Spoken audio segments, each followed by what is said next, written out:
Yo, it's your boy Loose, the L-triple-O-Z, not the double L-U-C-E.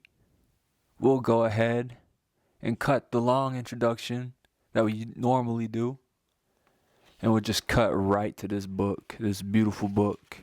I've been liking it so far. Let's see what we got here. Page 4. The theme is reflection. Moon above water, sit in solitude. If waters are placid, the moon will be mirrored perfectly. If we still ourselves, we can mirror the divine perfectly. But if we engage solely in the frenetic activities of our daily involvements, if we seek to impose our own schemes on a natural order, and if we allow ourselves to become absorbed in the self-centered views, the surface of our waters becomes turbulent. Then we cannot be receptive to the Tao. There is no effort that we can make to still ourselves. True stillness comes naturally from moments of solitude where we allow our minds to settle. Just as water seeks its own level, the mind will gravitate toward the holy. Muddy water will become clear if allowed to stand undisturbed. And so too will the mind become clear if it is allowed to be still.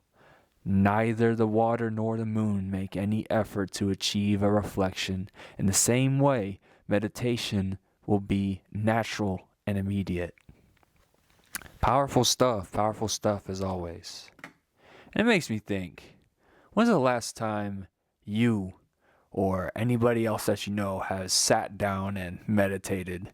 Us Americans aren't a really meditative people. We don't really meditate. It's not part of our culture. We're a hustle culture. We're a hustle and bustle culture. We wake up in the morning with not enough sleep and we go ahead and crack out some hours of work, whatever it is. Trades, food service, retail, HR. HR's fake, by the way. It's a fake job. That's neither here or there, but when's the last time you've meditated? Because I can tell you right now, it's been a minute since I've meditated, and I'm reading this book since the last 5 days, and the underlying practice to access the underlying theme, the Tao, the nameless name, the energy that doesn't, the energy that can only be accessed through silence. The truth. The silent is golden truth. And it can only be accessed by meditation. I haven't meditated in a long minute.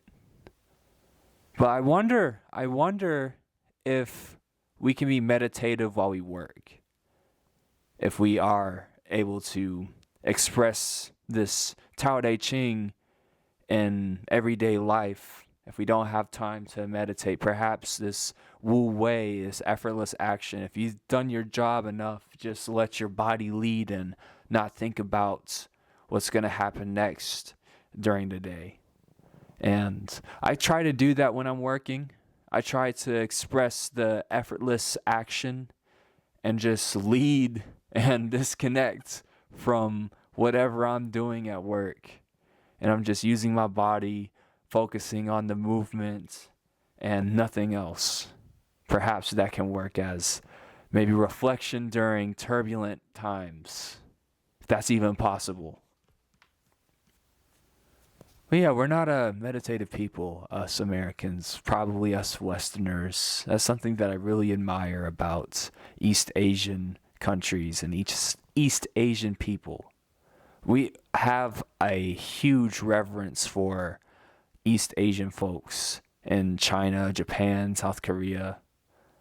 We, as Westerners, respect these nations. We see them as our equal in a lot of ways. But I think they're tapped into something that we haven't been tapped into for the large majority of our history. Our Western philosophy is different from Eastern philosophy. I don't get any of this stuff from psychology or philosophy. in community college. All I get is Freud, Plato, Socrates, maybe Abraham Maslow. I like Maslow, but that's neither here or there. Again, we don't get Lao Tzu. We don't get Confucius. We don't get what's the Buddha's name? Gartha or something. Gautama, I think. I butchering the dude's name probably. But we don't get the Buddha. We don't get Buddhism. We don't get Taoism. We don't get Confucianism. And we're missing out. I feel like having the best of both worlds, Western and Eastern philosophy, can take us pretty far. Look at what we've been able to build with Western philosophy and psychology. Yes, I understand, but look what the East Asian countries have built with their own worldviews and their own philosophy. They've built great structures. They've built societies built on high trust, systems of honor, systems of being.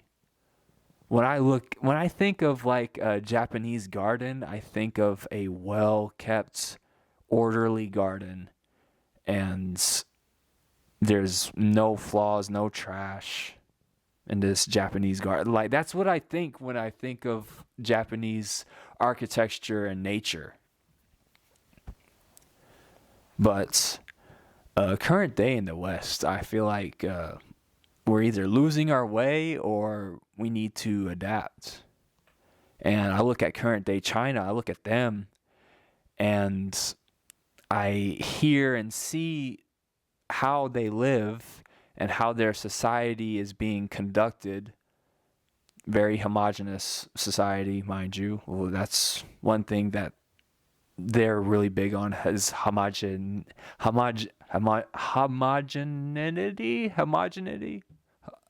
I don't know how to pronounce that word. They're homogenous. But perhaps that's something we as Westerners need to do. We need a lot of reflection, because where we're going right now is not good. Where we're going right now, we're going down a path that we're currently going down. It's not a path that's going to lead to anything good, but perhaps it's much needed. Perhaps it is the end of a cycle. We're approaching winter. Winter is coming. And winter builds character. Hard times build great characters. You know the saying, and I'm not going to repeat it, but perhaps that's what we need. We need a bit of reflection. And I don't have too much to add on to that. I think that passage in this book was pretty straightforward. I think we're going to light a purple one today. We're going to light a Mace Windu. Check this out, boys. And girls, if you're there. But I don't think so. Let's light this baby up. Check this out. Boom, boom, boom. Lighting this incense for you, for me, for the both of us. Check this out. Lit. It's been your boy Halus, the LOOOZ. And it's been another great night. I'm glad you could come and chill with me real quick for a brief 10 minutes.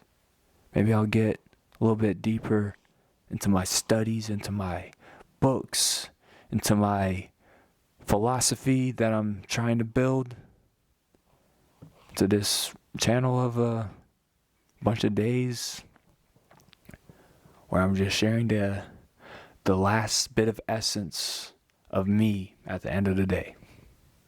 It's been your boy, once again, with a long outro.